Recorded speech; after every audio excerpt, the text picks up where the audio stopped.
Panginoon.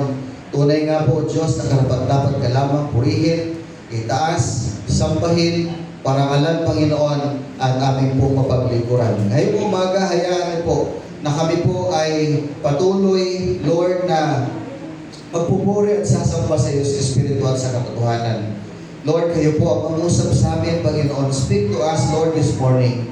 And give us strength, wisdom, upang sa gano'n ay aming pong maunawaan ang mga salita mo, Diyos. At patuloy din po namin itong maisa buhay. Salamat po sa pagkakataong ito, O Diyos, na muli po kami makarinig ng salita mo na magpapalakas ng aming pong spiritual being, O God, sa mga oras na ito. We praise you, we glorify your name, and we entrust to you everything. In Jesus' name we pray. Amen and amen. The strength of godly fellowship. From the book of Ecclesiastes chapter 4, verse 9 to 12. Noon pong likhain ng Diyos ang tao. Noong si Adan po ay nilikha ng Diyos, siya po ay mag-isa lamang. At nakita po ng Diyos na ito pong si Adan ay lungkot na lungkot sa kanyang buhay. At binigay ng Diyos yung mga hayop, iba't ibang uri ng hayop, para may makasama, no, itong si Adan. Pero, sabi po dito sa verse 20, wala man sa mga ito ang angkop na kasama at katulong niya. Angkop na kasama. So, ibig sabihin, kaya po si Adan ay nalulungkot ay sapagkat nag-iisa lamang siya na tao at wala po siyang kasama. Kaya sabi po dito, pinatulog ni Yahweh ang tao samantalang nahihimping, kinuha niya ang isang dadyang nito at pinaghilom ang laman sa pat niyon. At sabi po ng verse 22, ang dadyang ngayon ginawa niyang isang babae at inilapit sa lalaki, sinabi ng lalaki, sa wakas, no? Sa wakas, narito ang isang tulad ko, sabi niya, laman ng aking laman, buto ng aking buto, babae ang siyang itinawag sa kanya sapagkat sa lalaki nagmula siya. So very clearly, na yun po, kasi sinasabi po ng binasa ko pong talata ay si Adan po ay nakaranas ng kalungkutan sapagkat siya po ay nag-isa lamang. Subalit nung binigay sa kanya ng Diyos sa kanyang kapartner, yung angkop sa kanya, siya po ay naging masaya. Buong kagalakan na ito ay kanyang tinanggap mula sa Panginoon. At naranasan niya po yung buhay na kung saan po ay may kasiyahan. Sapagkat ibinigay ng Diyos sa kanya ang naangkop at nararapat sa kanya. Sa panahon po natin ngayon, mga kapatid, marami pa rin mga tao ang yung sa panahon natin na kung saan ay nasa modern technology na tayo, marami pa rin pong mga tao ang nag-iisa.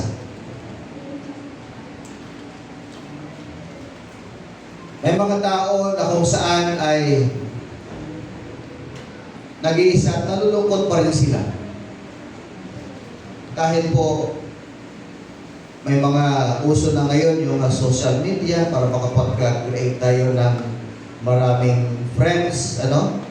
Sino po dito yung umabot ng 1,000 friends sa FB?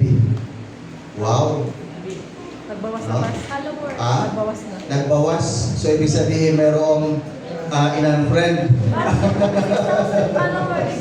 Maraming account pa. Maraming account, ano?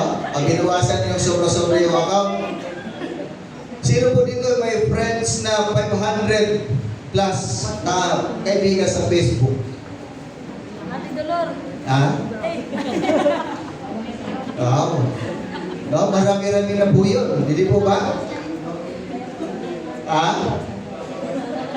Nagpabawas na rin. So, ibig sabihin, 490 lang na lang yung friends sa FB. Okay?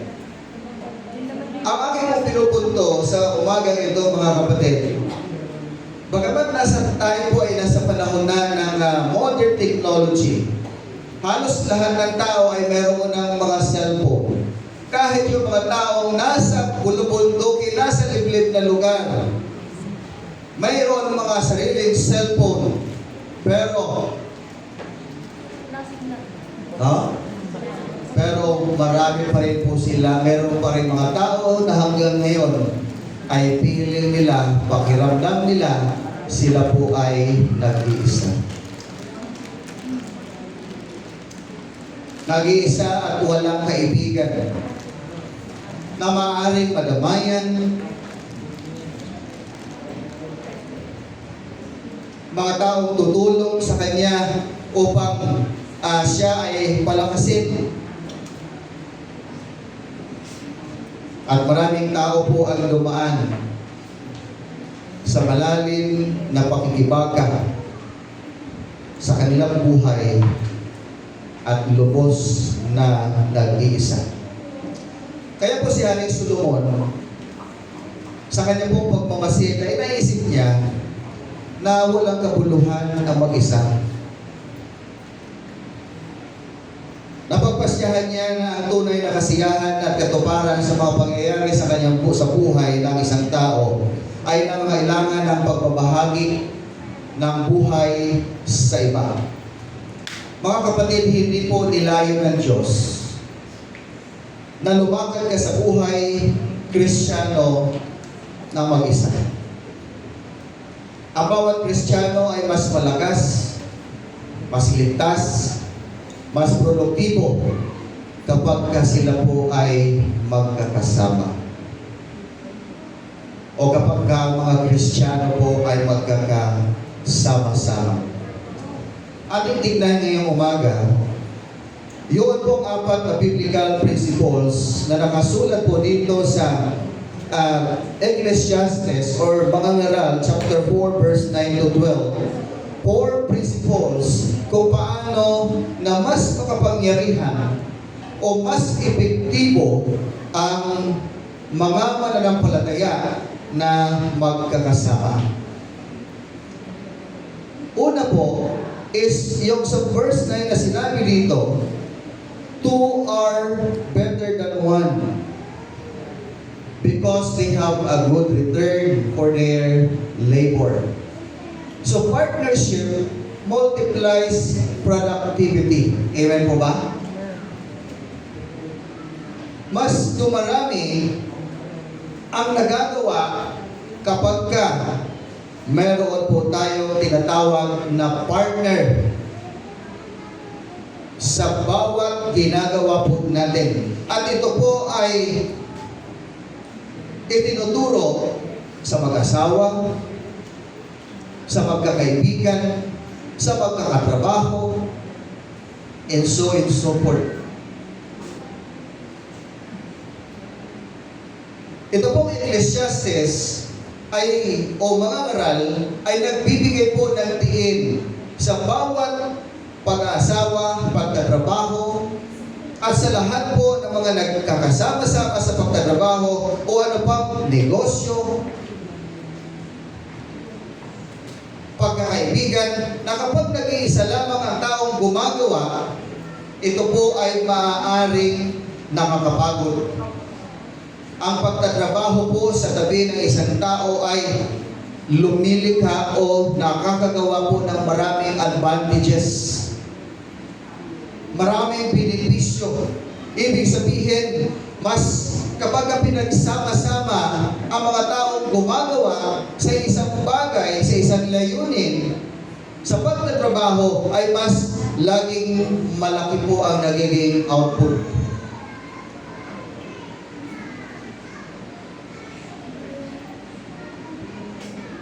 Mas malaki yung nagagawa kaysa sa kabuuang trabaho ng isang individual.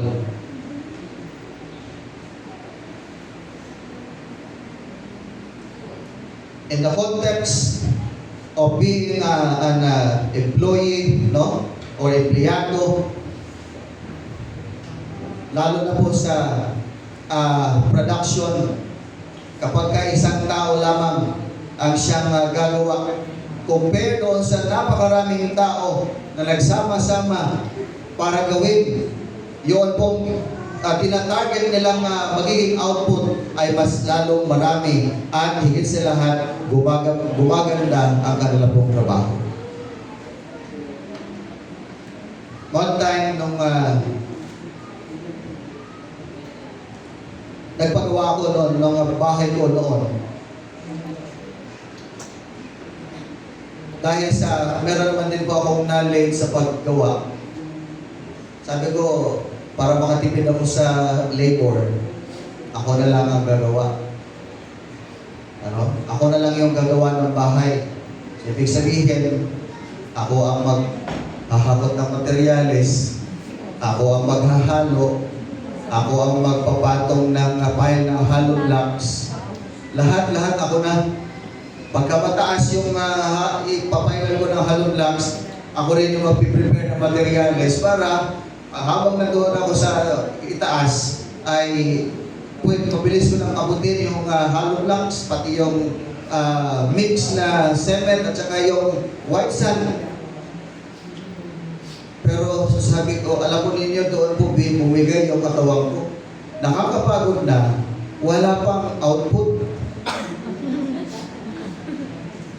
Talagang lupay-pay ako.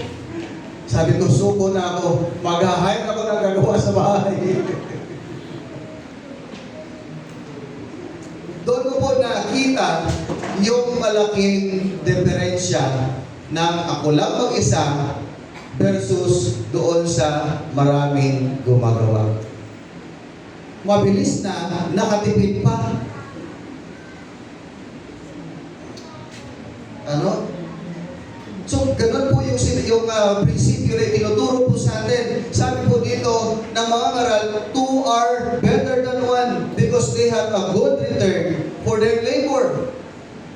Pagka meron kang partner na gumagawa sa isang gawain, mas mabilis po na natatapos yung isang gawain, yung isang trabaho. At sabi ko nga, mas nakakatipid pa. In application, minsan po, magagamit din po, hindi po minsan, kundi ito po ay nagagamit sa mag-asawa. Mag-asawa, lugar ng trabaho, o sa ministry na atin pong ginagalawan o kinabibilangan. Sa mag-asawa, marami na po ngayon ng mag-asawa na kung saan parehas na po silang may work. Labs, dinidiscourage kita dito. Kasi sabi niya kakahapon ay lagi niya sinasabi mag-a-apply raw siya ng trabaho, mamamasukan siya. Parang nabuboring na yata siya. Pero hindi kakasama dito. Marami pong mag-asawa na sa panahon natin ngayon talagang nagtutulungan na sila para sa pagtaguyod ng kanilang pangailangan sa pang-araw-araw, lalo na sa kanilang kinabukasan ng kanilang mga anak. And if you imagine, kung si Mr. lamang po ang magtatrabaho sa isang pamilya, tapos meron kang tatlo o higit na anak, tapos yung sweldo mo ay basic pay lamang, no, na binibigay ng kumpanya, ibig sabihin minimum, talaga po kulang. So hanggang sa marami po pwedeng mga negatibong mangyayari.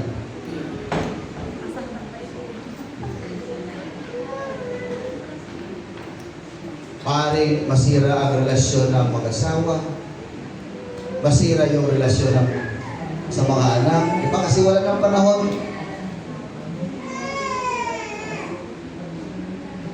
Puro pagtatrabaho na lang. Kailangan overtime si Mr. para mauwi niya, no? Maiuwi niya ng mas malaking sweldo at mabigyan niya yung kanyang may bahay, no? Ng kanyang malaking sahod at buong sahod. Pagsan to say, ang dami po mga nangyayari along the way. Dahil po sa labis na pagsisikap.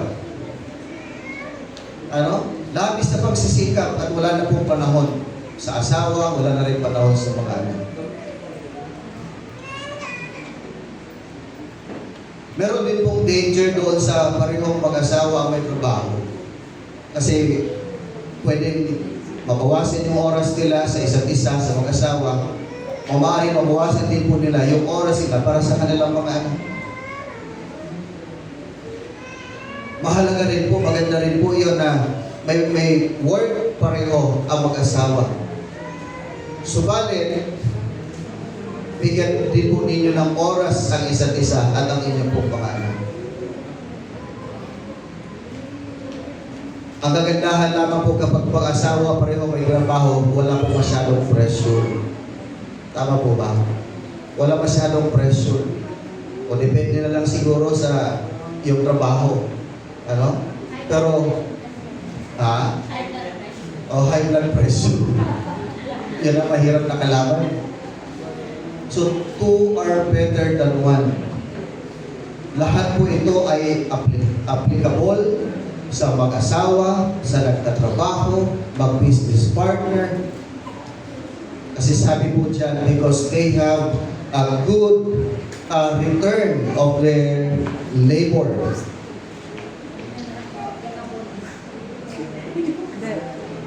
So makita po natin na sa mag-asawa man, sa lugar ng trabaho, sa ministeryo, o saan mang mga workplaces na meron po tayo, ang pagkikipagtulungan ay napapadami ang nagiging output sa trabaho. Nagbibigay din po ito ng inspirasyon sa kasama para mas lalo pa siyang magsikap sa kanyang ginagawa, pero nakakabawas ng pagod at nakakabawas din po ng burnout. Amen? Kaya napakaganda po ng paalala sa atin ng Diyos ngayon ng mga ngaral, two are better than one. Dahil meron pong magandang resulta pagdating po ng araw. Ikalawa, companionship provides rescue in failure. Ano po ang sabi ng verse 10? If either of them falls down, one can help the other up, but pity anyone who falls and has no one to help them up. Sinasabi po ng mga ngaral na kapag nabuwal ng isa, maitatayo siya ng kanyang kasama. Kaya mahalaga pa rin po na meron tayong kasama. Kawawa ang nag-iisa, sabi po dito, sapagkat walang tutulong sa kanya kapag siya ay nabuwal. Mga kapatid, ang buhay po ay punong-puno ng inaasahang may mga pagkatisod na maaaring mangyari po sa ating buhay. Maraming pagkatisod na maaaring po natin kakaharapin o mangyayari sa bawat isa sa atin. Moral man, physical, emotional, financial, maaaring po mangyari yan, yung pagkatisod na yan sa ating buhay. At hindi po dito usapin kung gaano ka tatag ang iyong relasyon sa Panginoon, kung gaano ka kalalim sa Diyos. Hindi po dito usapin. Dahil ang kaaway po, sabi nga ng 2 Peter chapter 5 verse 8, ang kaaway ay parang leon na umatungal at naghahanap lamang siya ng masisila. Ibig sabihin, kahit matatag ang iyong pananampalataya sa Diyos, kahit mayroong ang malalim na relasyon sa Panginoon, ang kaaway po ay hindi tumitigil sa iyo. Hindi siya tumitigil sa iyo para ikaw ay matisod. So kapag ang isang tao po, tandaan natin, ay nakahiwalay, nakahiwalay, walang maaaring magpaalala sa kanya. Lalo na kapag siya ay nabuwal. Lalo na kapag siya ay nahulog na sa kasalanan.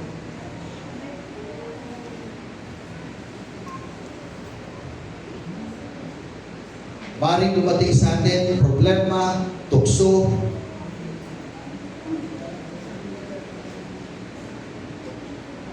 At ito po ay maaaring madaling mahulog sa kasalanan ng sino man sa atin.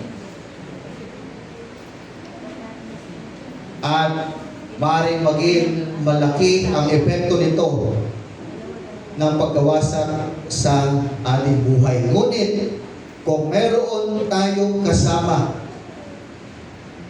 ito po ay nagbibigay ng agarang pagsagip at pagpapanumbalik sa atin o sa Kanya patungo po sa paanan ng ating Panginoon. Church, tanungin po natin ang ating sarili. Ask yourself, sino ang nariyan sa iyong tabi upang alalayan ka kapag ikaw ay nabigo?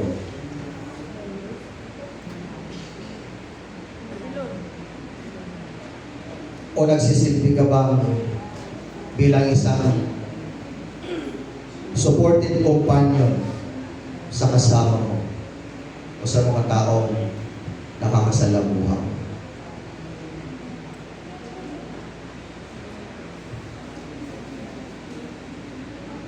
Sabi po ng Ecclesiastes, two are better than one.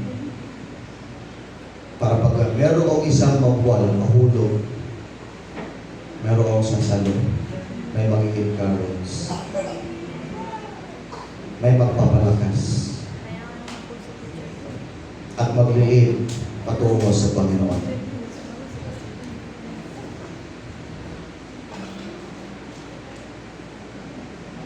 Ikatlo, community generates warmth. Verse 11.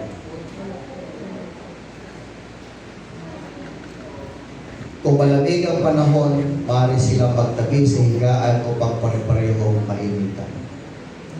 Ngunit saan siya kukuha ng init kung siya ay nag-iisa?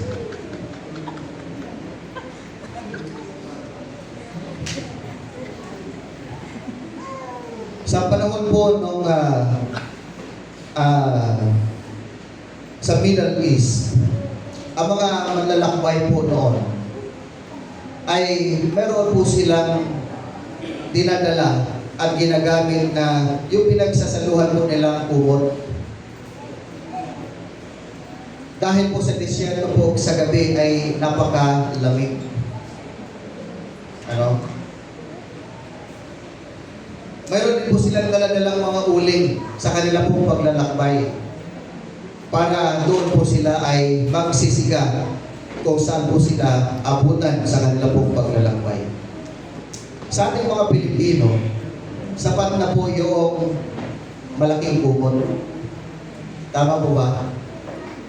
Sapat na yung malaking kumot kapag lalo na sa panahon ng taglamig o tag-ulan.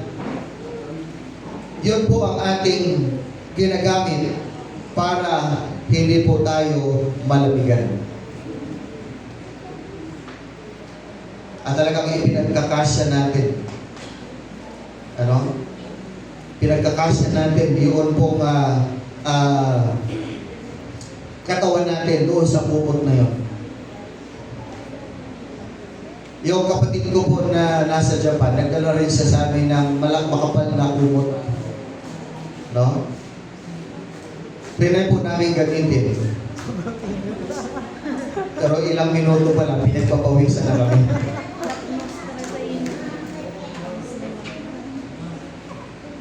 Alam niyo kung bakit? Dahil malaki po ang pagkakaiba ng klima doon sa Japan kaysa dito po sa Pilipinas. So ano po ang ibig ko pong sabihin, mga kapatid?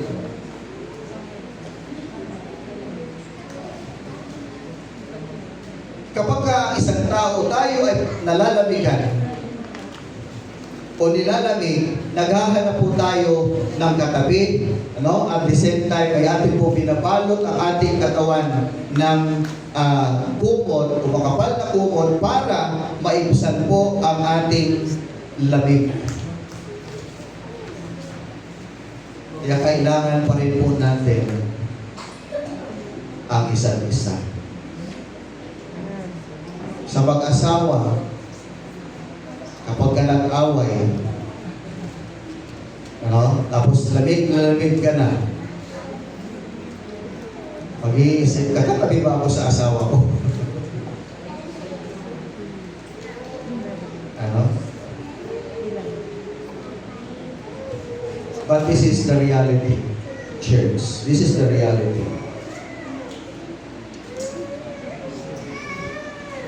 Ang sinasabi po dito, panlalamig minsan ay emotional. Minsan, yung panlalamig na sinasabi po dito ay panlalamig ng ating pong spiritual.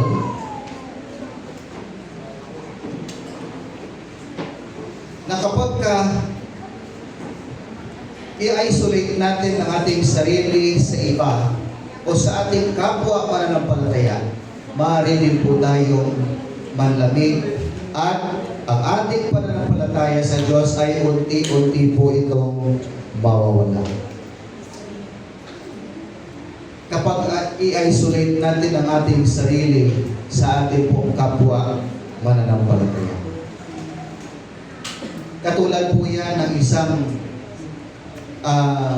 panggato.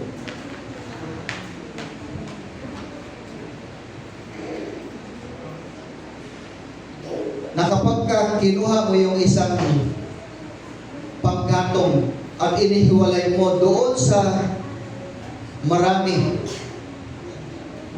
Of course, pagka pinagsama-sama mo yon, yung panggatong na yun ay mas malaki ang apoy. Tama po ba?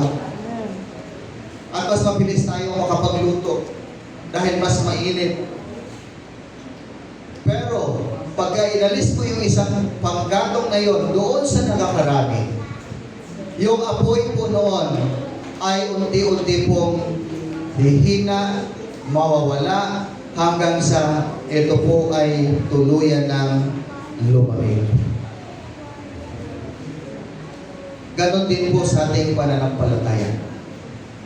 Kung i-isolate mo ang iyong sarili doon sa nakakamaraming mananampalataya, maaari ka rin pong manlamig at tuluyan ka ng manumbalik sa pakamundo mong buhay.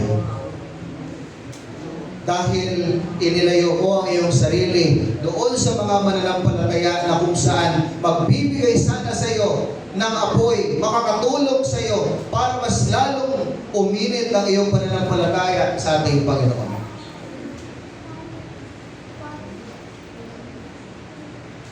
So ang paghiwalay sa ibang mananampalataya ay nagpapalamig sa apoy ng ating pananampalataya sa Diyos.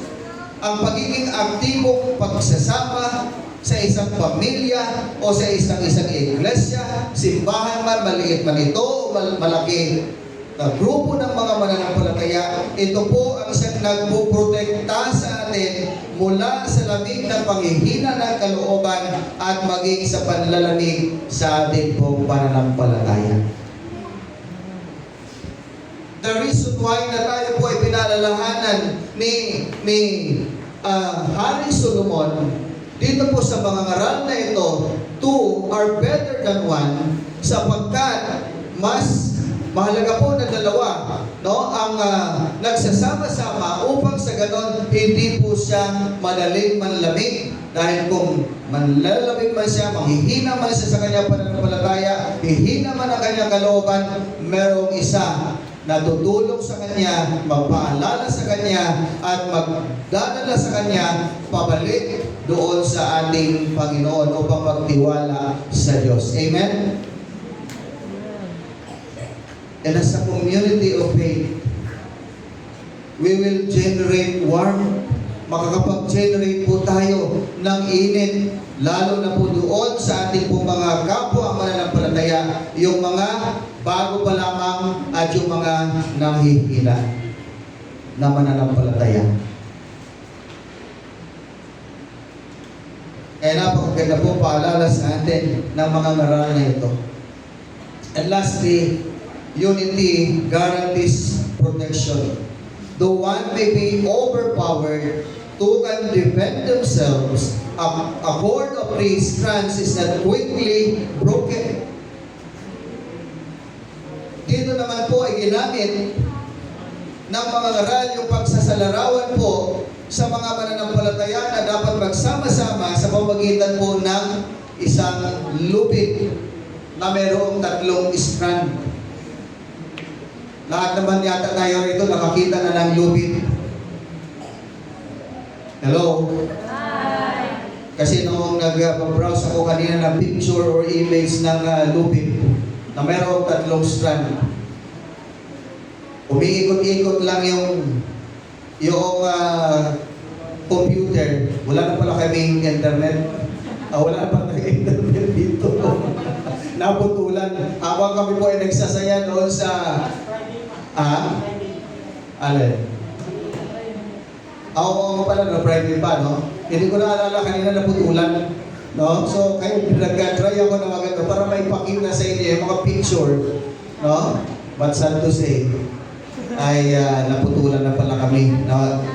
Yung church. Baka isa lang lubid ng ng internet. Ano? So,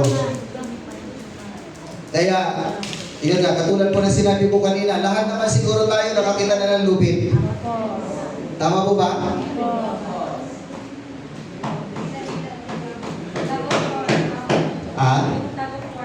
O yung tag of war kagahapon, speaking, no? Ang daming sumakit na palad, braso. No? Pero ang pinakamatindi nakita ko kagahapon si Pearl. Talagang napaka-athletic nitong babaeng ito. Talagang palaban na palaban. Ayaw talaga magpatalo. Ano? At yun ang maganda sa kanyang attitude. Sabihin ko na lang, maganda naman yung attitude na yun eh. Kita nyo? Halika, ipakita ko ito. Dahil po sa kanyang pagiging palaban, tignan niyo yung nangyari sa kanya. Ikaw ba naman na iyakap yung lupin dito. Tapos nakasampo pa yung paa doon yung hita doon sa lupin. Ano? Pero mas malakas yung kabila. Ano? Talo pa rin sila, ginawa niya na lahat. Pero sa una, nanalo sila. No? Nanalo sila. Kaya lang, nung may pumalit na mas malakas. Wala, hindi ko alam kung anong meron sa palad ng babaeng ito. Talagang grabe. Kinaya lahat ng tapos yung mga backup niya pa ay talagang, may video ba yun? Pakita mo natin dito. Okay. Ililibang ko lang po kayo kasi nakikita ko kayo, parang inaanto kayo eh. No? Pero yun pong napakagandang nangyari po kagahapon. At speaking, dahil ginamit po ng mga ngaral na illustration yung lupit. Yung lupit po na yun na ginamit kahapon, kung yun po ay isang strand lamang o ilang hibla lamang, malamang sa malamang, yun po ay napatid na. No? At delikado para sa kanila. Di ba? Dahil maaaring yung impact noon, pagka naghiwalay, yung lupit ay maaaring mayroong stampede sa kanila madaganan. Ano? So, speaking, dito po sa inilarawan po ng mga ngaral. Inihapin po dito na pananampalataya natin ay katulad po ng isang lupit. Yung pananampalataya na nagsasama-sama upang magpalakasan ay isang strand, no? Na kung saan isinasabi rito, kapag ka isang strand lamang ay madaling maputol. Ngunit kapag marami mga himla o strand, ito po ay tininintas at mas lalo pong tumitibay at hindi agad-agad napuputol.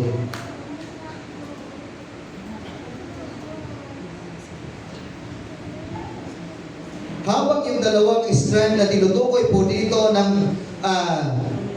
talinghaga po ng lupit na ito ng mga ngaral ay nagtatanggol laban sa pisikal o espiritual na mga labanan. Ang ikatlong strand na tali ay kumakatawan po sa hindi masisirang lakas ng isang komunidad ng mananampalataya na kung saan po ay nakasentro kay Kristo. And that is perfectly na nangyari po kagahapon.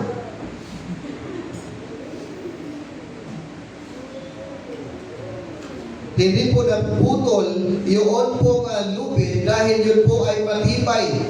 Tatlo yung strand no, na itinitwist para po maging matibay na naglalarawan kung gaano katibay ang samahan ng mga mananampalataya, lalo na kapag ito po ay nagsasama-sama. Amen po ba?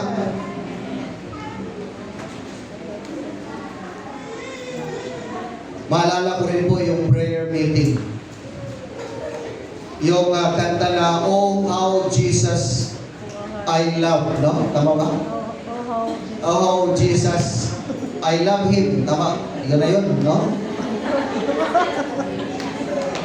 Na kami po ay talagang kapit bisig, kapit balikat. Yun po, turn to the left, turn to the right, no? Stand up, and then get down. Wala pa doon sa stand up, doon pa lang sa turn to the left, turn to the right, may tumatayo na. Excited masyado. Pero alam po ba ninyo kung ano ang itinuturo noon sa ating mga mananampalataya? Kahit may isa pong tumayo na nasa turn to the left, turn to the right pa lang, hindi pa rin po nasira ang matibay ng bigkis ng isa't isa. Talagang matibay, talagang naka-arm lock. Yun yung tawag doon ay balikatan. Nagkakaisa ang mga mananampalataya para kay Kristo na magbigay ng parangal para ang Diyos ay maluwalhati at madakila ang kanyang pangalan.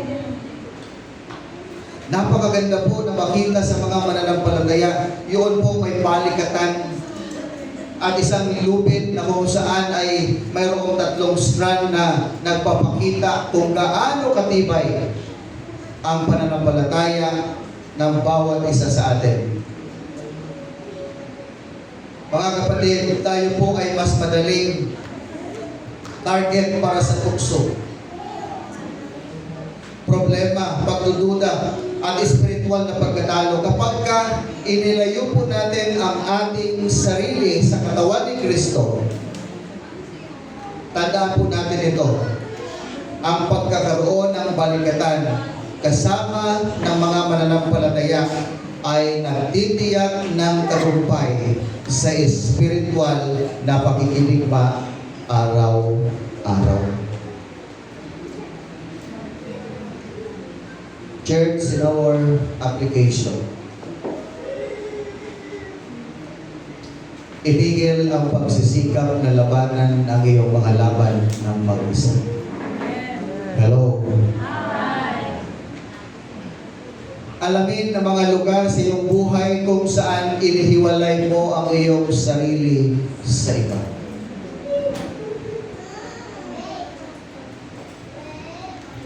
At ikalawang aplikasyon na dapat po natin mai-apply sa ating buhay, kung ikaw ay nahulog,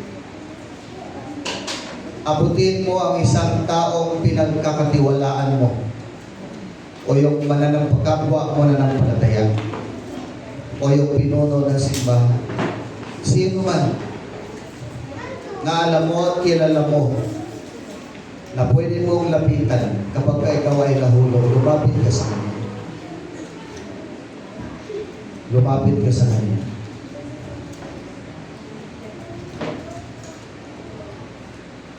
Ikatlo, maghanap ng isang taong nahihirapan sa buhay. At kumilos bilang isang support system sa kanya. Marami po tayo mga kapwa mananampalataya na nangihina, nababurnout.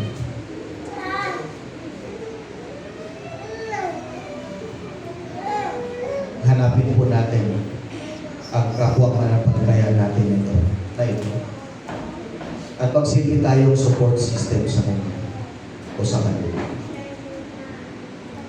And lastly, anyayahan si Jesus na maging mahalagang ikatlong strand sa iyong mga relasyon at komunidad.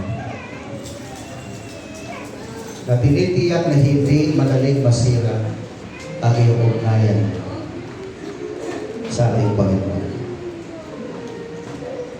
Sa ating pong pagtatapos, itinuturo po ng mga ngaral na ito sa Ecclesiastes chapter 4, verse 9 to 12, ang kahalagahan ng pagsasama-sama, pagkakaisa sa iba't ibang aspeto ng buhay.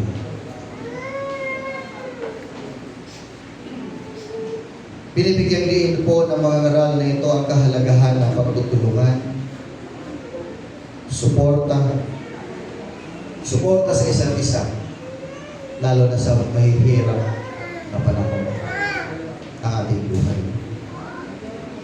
Paghahanap ng init sa mga relasyon sa ating kapwa, relasyon sa ating Panginoon, upang mas lalo pa mag-apoy ang ating pananampalataya sa Diyos.